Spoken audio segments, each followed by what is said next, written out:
দেখেন, এটা হচ্ছে আমার রুম।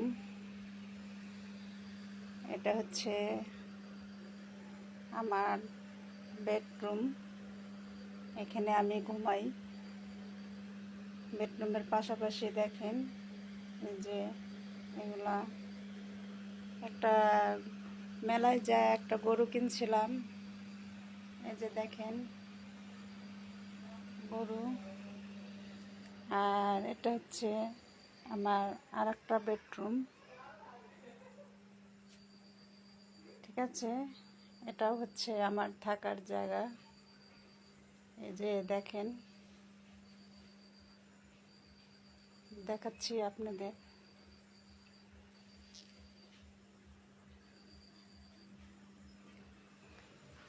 আর এটা হচ্ছে আমার কিচেন রুম। আমি রান্না করতেছি। দেখেন, অনেক মাংস রান্না করতেছি। ঠিক আছে, অনেক সুন্দর করে রান্না করতেছি। দেখেন,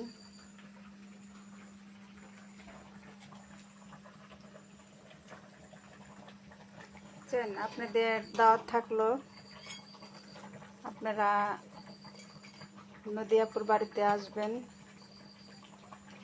আসে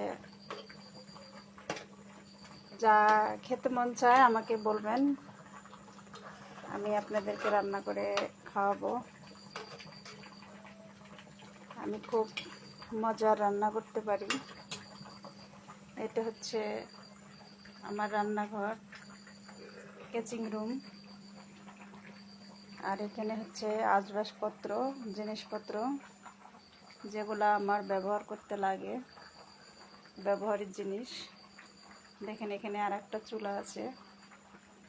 এটা তো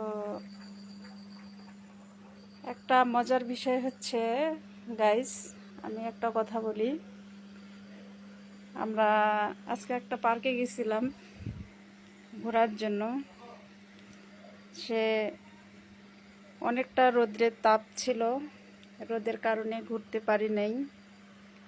অল্প কিছুক্ষণ সময় কাটাইছি, নীরবতা পালন করছি। মেয়ে নিয়ে গেছিলাম, মেয়ে গেছিল। আমার ছোট্ট একটা মেয়ে আছে, অনেক কিউট। তো আপনারা দেখছেন, আমি ভিডিও বানিয়ে পাঠিয়ে দিছি।